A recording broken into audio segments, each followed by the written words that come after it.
So, forgiveness, we're going to wrap up Nehemiah chapter 1. We talked a little bit about, Ezra chapter 9 last week, and then we started into Nehemiah chapter 1. One of the things I want to call out in both Ezra and Nehemiah, and we're going to see it in Daniel as well, is the fact that all these men are not praying about their own sin, right? But they're praying for the sins of the people, right? They're praying about the sins of the nation and the things that have happened to all of them as a result of those sins. Now, Nehemiah, if we're looking at Nehemiah chapter 1, he says, verse 6, praying day and night for the people of Israel, your servants, confessing the sins of the people of Israel, which we have sinned against you. Even I and my father's house have sinned. So Nehemiah says, we have all sinned, but I'm not excluding myself, right? I don't stand above it. My father's house doesn't stand above it. We've all sinned. We're all guilty of this same thing, right? Both of them really are calling out, as I mentioned, the consequences of their sins. That God is pouring that out, and they're dealing with that. Ezra talks about some specifics, intermarriage. Nehemiah is a bit more general, right? Where he's talking about, we have not, verse 7, we've acted corruptly, we haven't kept your commandments, we haven't kept your rules, right? You told us to do things and we didn't do it. We did not do what you called on us to do. So, some of the things that he mentions, if you look in verse 8, right? Remember the word that you have commanded your servant Moses. So he's praying to God. He's asking for forgiveness, but he's saying, look, remember, keep your promises. And this thought of God as a keeper of promises, the promises that are good things and the promises that are bad things, right? So in verse 8, he's saying, remember your promise that if you're unfaithful, I'll scatter you among the peoples, right? God promised that. So God, remember what you've promised. Here it is. It's happening. You've done it, right? Nehemiah is in the court of a foreign king because his people have been conquered. But, verse 9, but if you return to me, keep my commandments, I'll bring you back together. So we recognize what's happening to us, Nehemiah is saying, I recognize what's happening to us is because of our sin. You've scattered us. But I want you to also to remember that you've promised to restore us if we repent, right? If we will return and keep the commandments, you've said you'll bring us back, right? You said that you will, wherever you've scattered us, you'll gather us back together again. Now, this, of course, is about forgiveness, but it's also kind of mental preparation. Nehemiah is about to do this job, right? To bring people back, to rebuild, to restore the kingdom, the city, really.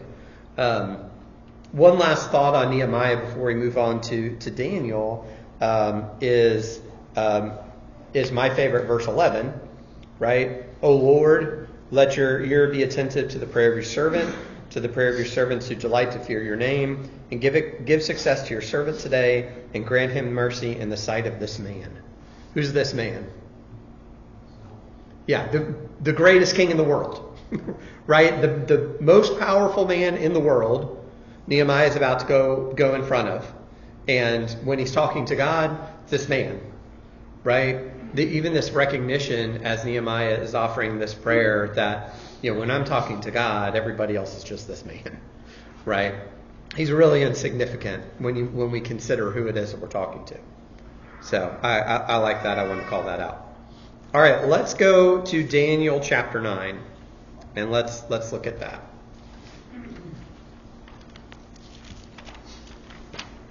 Ezekiel, Daniel, Hosea, Joel.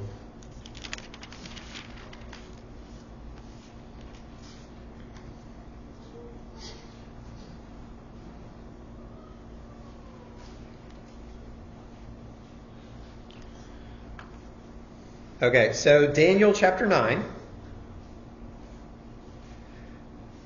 We'll just kind of start by setting the stage.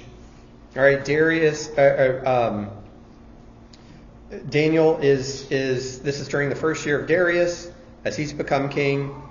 Verse 2, Daniel says, I perceived in the books the number of years that according to the word of the Lord to Jeremiah the prophet must pass before the end of the desolations of Jerusalem, namely 70 years. Okay, so Daniel's studying, and then he comes across and is reminded of what God has said. God has said they will be in captivity for 70 years. Now, as this was preparing to happen, Jeremiah was saying, look, you're going to be in captivity for 70 years. God's even telling them, you know what, buy houses. Buy houses in Babylon, right? Settle down. Buy farmland. You're not getting out of here before the 70 years are up. There's no circumstance in which it's going to be less than 70 years. So just settle in, right? In the meantime, everybody else is saying, it's not going to be 70 years. It's not going to happen. We're going to be out in a minute, right? God's going to do this thing and something else is going to happen. Jeremiah's like, nope, that's not what God says. God says it's 70 years. So you can imagine Daniel might be hearing some conflicting things. And he's looking back and he's saying, no, God said it was going to be 70 years.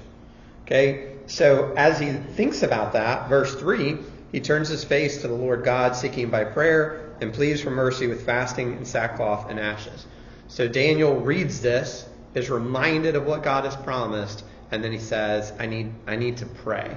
And I need to mourn, really, if he's in sackcloth and ashes, I need to mourn my people, right? But then he offers this prayer. Okay, so what we're looking at here is what's being confessed, right? And whose sins. That's what we're looking for as we look starting in verse 4. Okay, so let's get to verse 5. All right, whose sins is Daniel confessing?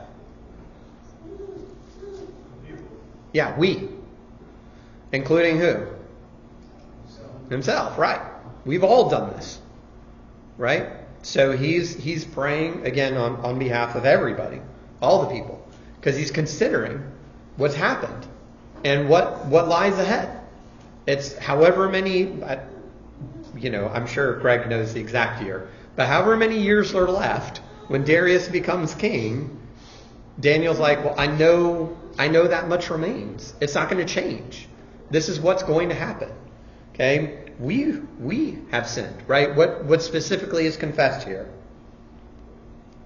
In verse 5. Turning aside from your commandments. Yeah. We've sinned, right? We've done wrong.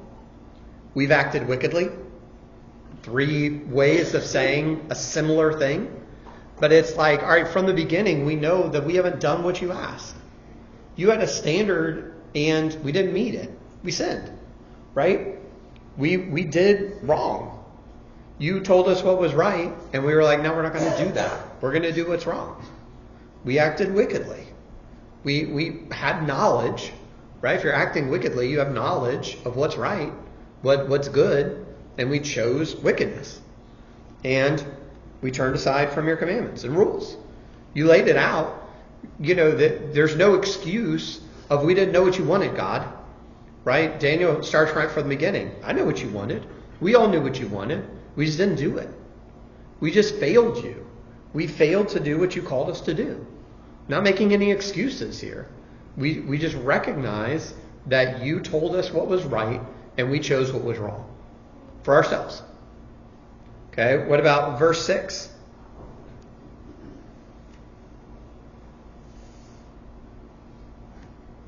What is he confessing in verse 6? Yeah. You warned us. Not only did you give us the rules, but what else did you do?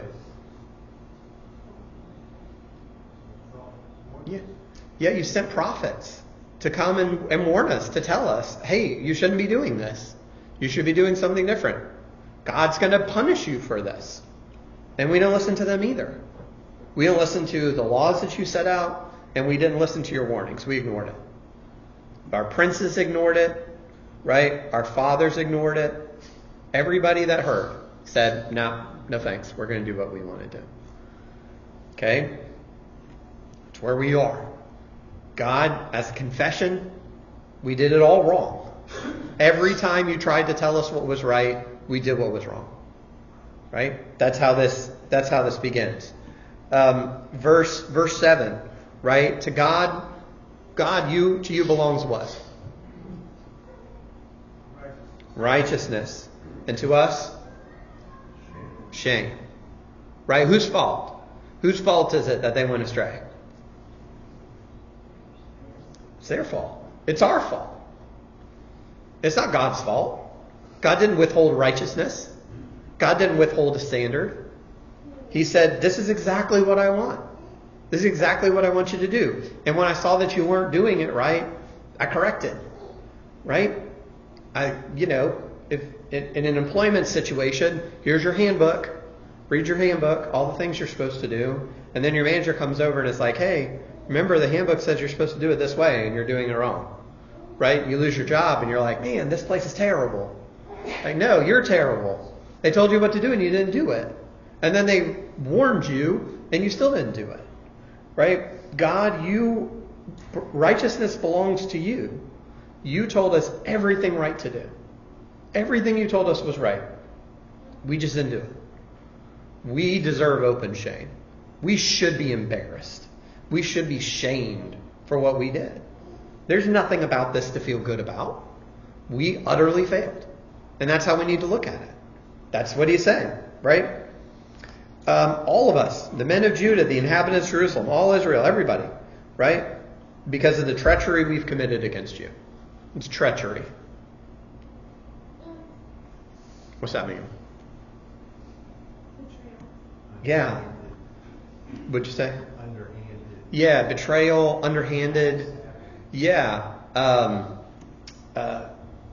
Traitorous, right? It's someone that should be trusted that hurts you the worst, right? It's the friend that tells your secret, right? That's treachery.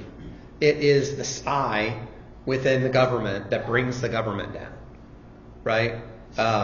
It's underhanded. It's dirty, right? That's how we treated you. You brought us righteousness, and what we gave you in return is treachery, right? We betrayed you. We betrayed our promise, our covenant. We betrayed all the good you gave us, right? By not following you, by turning away from you. Continuing with that, verse 8, open shame. We've sinned against you. Verse 9, to you belong mercy and forgiveness, right? For we have rebelled against them. We didn't obey. Verse 10. Verse 11, right? We've transgressed your law and turned aside. I mean, it's saying really a lot of the same things over and over again. We just recognize that every step we went wrong. And it has never been your fault, God. It's never been your fault, God, that we turned aside. It's not because of anything you did, right? Because all you did was good to us. We just chose over and over and over again to not listen to you, to disregard you, to throw your rules out, to disregard whatever, right? We picked that every time. Every time. And there's no excuse for it. And we deserve everything that we're getting. Right? Verse 12. He's confirmed his words, which he spoke against us and against our rulers who ruled us. How did God confirm his words? Did what he said. Yeah. Yeah. He confirmed his words specifically here. How? Keep reading in verse 10. By what? Yeah, bringing upon us this great calamity. Yeah. Yeah, verse 12, sorry. When all the people died, right? When we lost our possessions, when we were taken out of our homeland, right? When all of these terrible things happened, that was God confirming his words that he said. God said he would do this, and here it is happening. And again, that's not God's fault, right? Daniel's not blaming God. He's saying, look, you only did what you told us you would do. You've just kept your promises. We're 100% in the wrong here. LJ? Yeah, I feel like, as they're talking about this and people read this, they should be comforted by the fact that God punished them. Right. Because if God will punish you, like he said, he will also reward you. Right. Yeah. Right? So if he's a faithful God, he's faithful in all things. In all things, yes. So that should be comforting. Yeah. If he says, I'm going to do this, and he doesn't, trust whatever else he says. Right. Yeah. The parent that promises a beating and delivers it can be relied on to give the reward when he promises it too. Absolutely. He is trustworthy. And that's what Daniel's saying, right? You have shown yourself trustworthy in every way. And you've even proven that you didn't want to do this. Right? How did God prove that he didn't want to bring this calamity on them? He said the prophets. Right. You could have just done it. You gave us the law, we broke the law, and we could have just been punished then. But then you let us remain. You sent us prophets. You tried to get us to stop. You tried to avoid this. But we would not allow it. We would not allow it to be unavoided, right? Think about my child that's like, no, I have to learn this lesson the hard way. I'm like, do you though? Like, no, yes, I do. Like, okay, well, that's what's going to happen, right? But that's the nation of Israel, and that's us all the time. I won't stop until I'm learning it the hard way, until you're hitting me, right? And so here it is happening. We refuse to hear, and now this is where we find ourselves. But you're faithful. We know that we can depend on you. You're confirming your words. You're doing exactly what you said. Okay. Verse 13, 14, again, like you are just doing what you've said you would do. You're just fulfilling the promises that you've made. Okay. But now, verse 15, you're the God that brought us out of Egypt by a mighty hand. Right? And verse 16, right? According to all your righteous acts, your anger and wrath turn away from us. Forgive us. We know. We recognize. We see. All that we've done is wrong. And now we ask for you to forgive us. And to bring us back into the land. To fulfill the promises that you've made. Okay? Verse 17, right? Listen to the pleas of your servant, his pleas for mercy, and for your own sake, O Lord, make your face to shine. End of verse 18, that's what I want. We do not present our pleas before you because of our righteousness, but because of your great mercy. Don't do this for us because we've been good, because we know we haven't.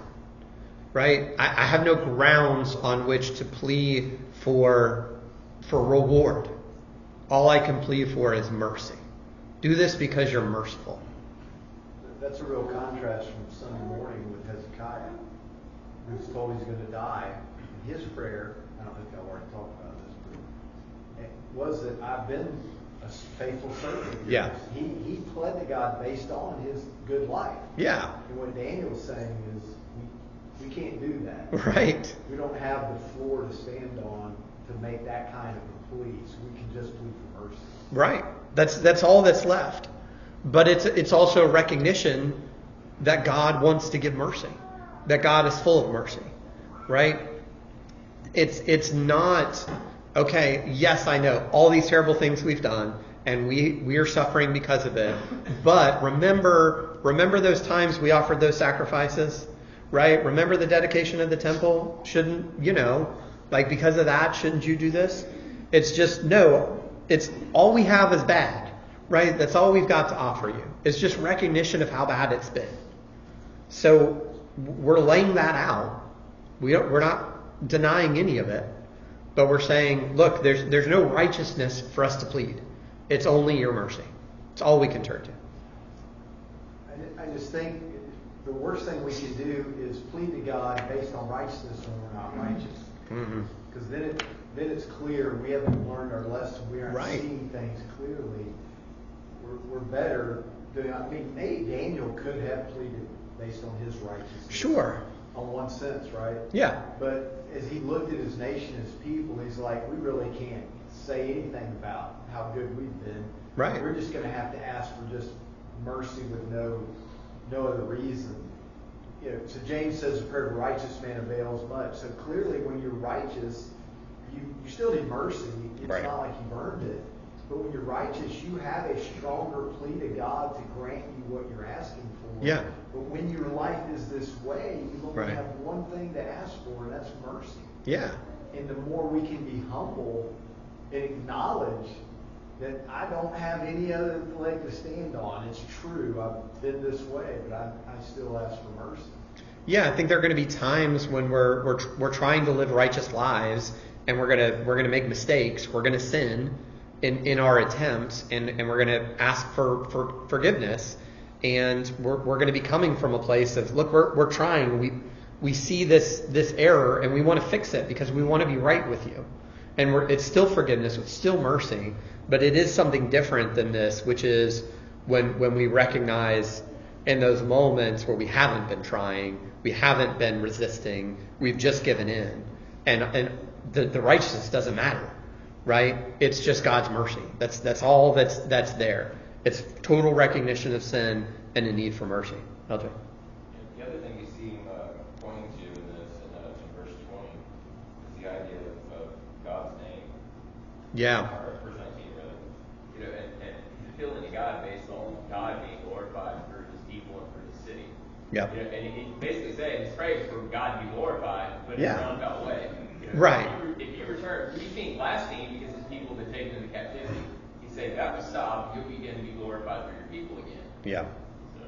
Yeah, absolutely. Turning to that, and you know, Moses' plea about not destroying the people.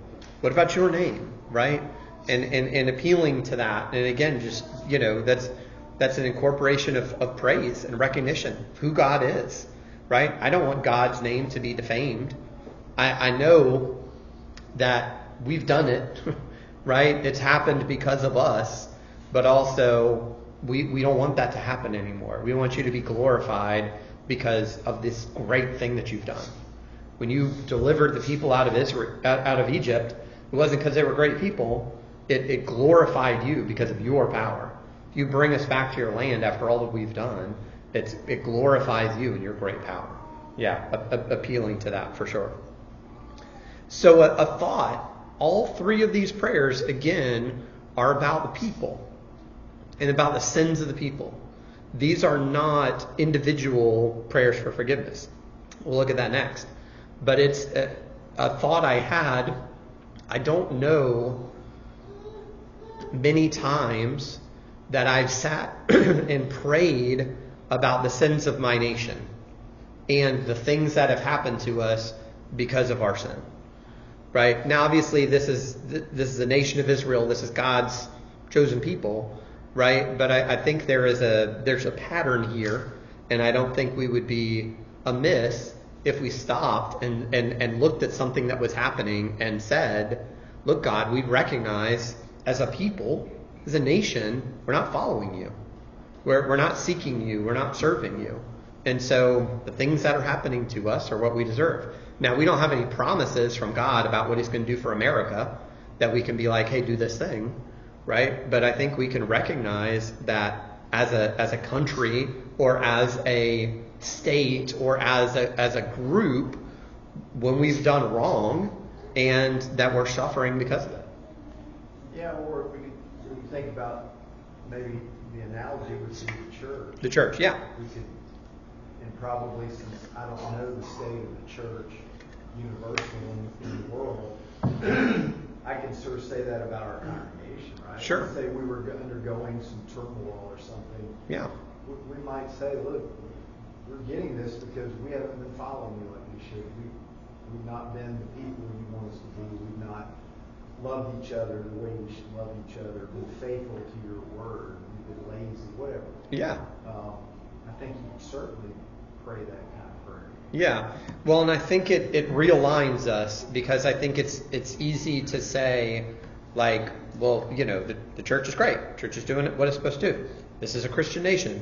Like, whatever those things that you say, right? It's easy to kind of fall into that.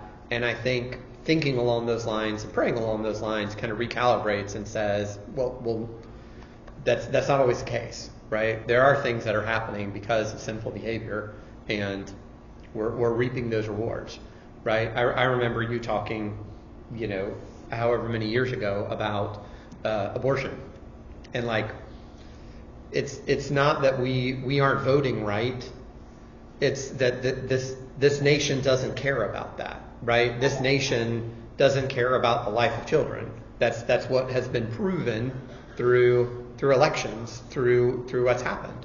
So that's the state of it, right? It's that's not necessarily on me. I can do my job, right, and what I can do, but I can't fix the nation for that. But I can pray for it, right? I can pray about those things. Okay, yeah, Eljo. One of the things that jumped out to me reading through this was he doesn't just pray for mercy. He prays for God's great mercy. Yeah. In there's this recognition that okay, we're not just kind of sinful. Right. Like, we're the worst. Well, yeah, right. We need great amounts of mercy. Yeah. Right? That's the way he views himself. That's the way he views the nation. We need great mercy. They don't view themselves as the sinner that doesn't know that much. They Right. view them as the one that knows the most. And so that changes the way you pray. Yeah. It's going to be a whole different mindset versus praying like a Pharisee, or halfway between a Pharisee and the tax collector. Yeah. So a lot of times we somewhere in the middle. Like, we're not going to go that extreme as a Pharisee, but we're not quite. Won't look up and right. Broken heart. Like, we like to play the middle ground, but really we need to be on that side. Yeah. Yeah. To whom much is given, much is expected, right? Like they had been given all these things, as Daniel's talking about, as Nehemiah talked about, right? And they squandered it, and so they deserve greater punishment because they cast aside what God had given them. Another thought, just in reading this, a lot of that prayer is about recounting the sins of the people, right? And not a lot of that prayer is about asking for forgiveness. A lot of it is the confession part. Is that, look, God, I know what we've done. I recognize it. I see it. We know that it's wrong, right? We know all the ways we've gone wrong, right? So that's another kind of aspect of it as we look at these prayers is that they do spend some time talking about and recognizing and acknowledging their sins. Yeah, Eljo. In verse 13, he even says, like, even after you punished us, we didn't change. Right, yes. Not only did we Yep. do all this bad stuff, Yeah, we're still not listening. and then we still didn't listen. Yep. Yes. Yeah, absolutely. Yeah, I had that on here, but I skipped over it. But yeah, even after the punishment, they still failed to change. Absolutely. All right, let's go to Psalm 51. So now we'll get into a personal prayer for forgiveness. Psalm 51. You read in the intro, if you don't already know, this is David's prayer after the sin with Bathsheba. When he prayed this, we don't know, right? Did he pray this while Nathan was with him? Did he pray it afterwards? It doesn't tell us, right? But this is what he's thinking about as he's writing this psalm. This is the prayer that he's thinking about. Okay, so let's look at this one, and let's look at just kind of what we see. We'll do what we've done with some of the others, and just look at what we see about his prayer of confession as we go through. So let's start in verse 1. So starting right off the top, what's he going for? Mercy, right? First, the thing he's asking, what this prayer is about, is what? God, I need your mercy, right? Have mercy on me, oh God. That's what this prayer is about. That's what I need. That's the whole thing. The whole thing I need is your mercy. Okay? And I need it because you're a God of abundant mercy. You're a God that has enough mercy to forgive me. Right? And I need it all. I need all that mercy, like LJ was talking about. My sin is not small. Right? I need all that mercy. I need a God of abundant mercy to blot out my transgression. Okay. Verse 2. We see in verse 2.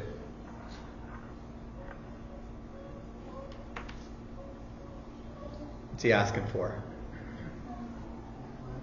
Be cleansed of what? The sin. Remove it. Wash it away. Right? Take it all away. Cleanse me from my sin. Right? Restore me. Right? That's the picture here. We have the sin washed away and we are restored. So he's asking for mercy, right? And he's talking about, this is what I want. I don't want this sin stuck to me anymore. I don't want to have to think about it. I don't want to have to deal with it. I don't want it between us. I want you to take it away. Right? Wash it away. Verse 3. What do you see in verse 3?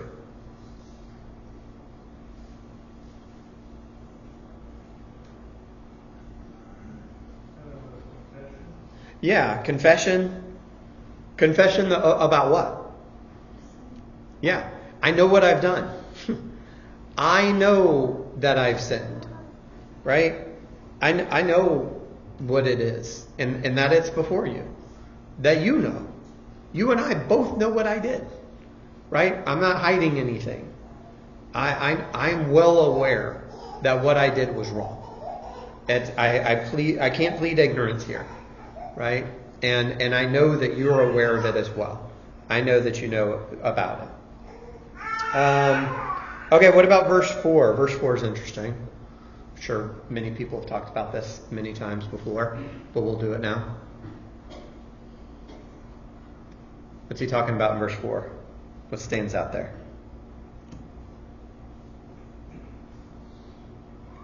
What's the adulterer and murderer say?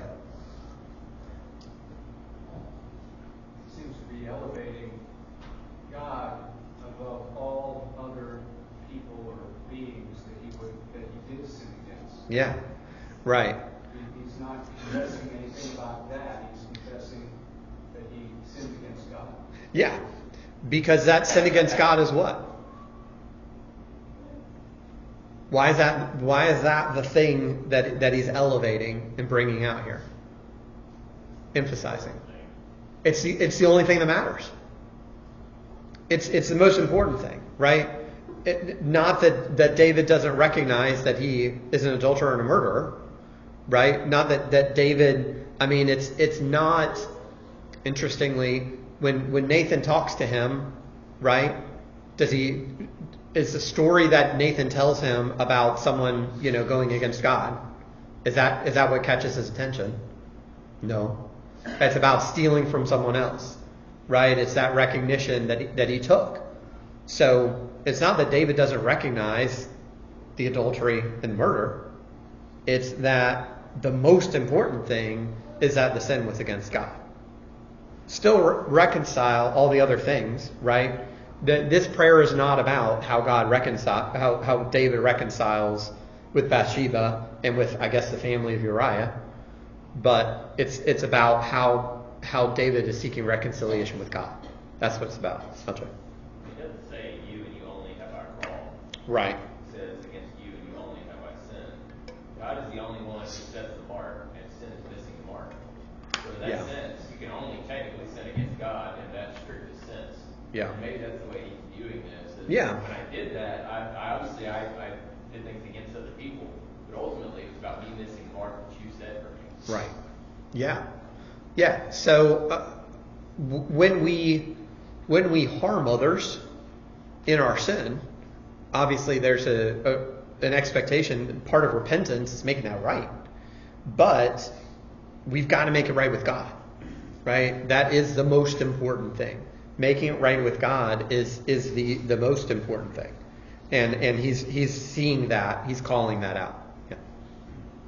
Yeah, when I talk to people and they're confessing something they've done wrong, if they need correcting, almost always I have to add in, but you sinned against God. Right. Right. They freely acknowledge the thing they did to hurt somebody or whatever. That's when they start thinking about taking responsibility for sin. That's the first thing a lot of people think of. It's interesting, David, the first thing he thought of was what he'd done against God. Mm-hmm. And I think that's the right perspective. Yeah. That finally I can't really deal with my harm that I've done to you if I don't first recognize the harm I've done to God. Because Yeah. if I haven't harmed God, it doesn't matter what I've done to you. Right. Yeah. You just don't like it. Yeah. Yeah. Right. Yeah. If there's no sin, it's kind of irrelevant. But the danger is that we would overvalue the harm Yeah. we've done in this life and not think about harm we've done to the Creator in the offer of the next life. Yeah. And I think that's where it's so easy to get caught up in this and not think about, because if you can move that thinking to God, then you'll be less likely to hurt other people. For sure. Yeah. And you'll be more likely to reconcile appropriately, right? If you're aligning yourself with God to start. I mean, this is why 12-step programs start with that higher power, right? Like that's the path to success. You have to recognize that there's a standard and a standard giver, and that you've fallen. You've fallen from the standard. Elja. Yeah, you see this principle too with the prodigal son. When he comes back and he's confessing before his father. Yeah. He says, "I've sinned against heaven and before you." Right. And he sinned against his father and his family by bringing shame on them, by running around with prostitutes. And Yeah. yeah, obviously you had, but that's not what he says. Right. Because I sinned against God. Yeah. And I did it. You know I did it. Right. Yeah. Absolutely. All right. Against you only have I sinned and done what is evil in your sight. The rest of verse 4. What else is he kind of recognizing here?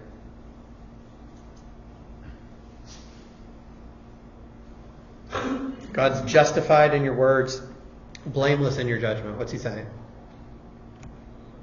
I think it's important to think of this as I deserve whatever it is that you decide Yeah. to punish me with. Yeah. You're blameless when you judge. I think that implies that if there's a judgment that you bring upon me, I deserve every bit. Yeah. No matter what it is. Right. You're blameless. Yeah. Yeah. And your judgment of my sin is right. You say that it's wrong, and you're right. It is wrong. Right? I don't refute that. I'm not resisting that. But I think absolutely that idea of whatever the penalty is that you enact on this, I deserve it. Absolutely. Like that's true confession. That is yes, I acknowledge fully my sin, taking full responsibility for your sin. What Nehemiah said earlier that you read is the curses that you pronounce Yeah. against us, that's what you gave us. Yep, and we deserve it. Yeah, he wasn't like, wow, that was kind of unfair. Right. Yes. It was, you did exactly what you said you would do. It's what Jerry Yep. said. How could we as your people complain when you told us you were going to do this and we got what we deserved? Because Right. we did it. Yeah. LJ. And you see this with Ezra too, when he says, you punished us less than we actually deserve. Yes. And I think that, that thing that's David's mindset is he's, going through this is like anything less than death is less than what I actually deserve. Right. It's grace. Yeah. It's mercy. What did David suffer from this? Child. Lost a child. Did it affect him? A lot.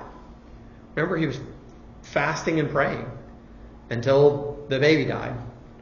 And, hoping that God might do something different. Right? So he accepts the punishment, but that doesn't mean he doesn't still ask God for mercy. Right? It doesn't mean he doesn't still ask for what he wants, right? Or what he's seeking, but he doesn't say that God is wrong for doing it, right? He accepts that that's the punishment, that's the result, that's the consequence of his own sin. Yeah. I think when he was praying his prayer, he was obviously early on, as he's fasting and praying for that week or whatever, he had to know in his mind that the possibility was that God's not going to do it. Yeah. The likelihood. Yeah, the likelihood is death. It's very likely. Right. When he's praying, you're righteous in what you're doing. Yeah. Right. He's fully understanding exactly what he's talking. It's not like, well, then that caught him off guard. Like he didn't really understand that's what was going to happen. Right. No, he knew exactly what he was saying. Yeah. Okay. David and Achan are exactly the same, except Achan just doesn't get mercy. Yeah. I mean, what can Achan say? Right. I don't deserve to be stoned to death. Right. And he did exactly what I deserved. Yeah. Maybe he did. Maybe he prayed too. We don't have to record it. Maybe he asked God not to let him be killed either. Right.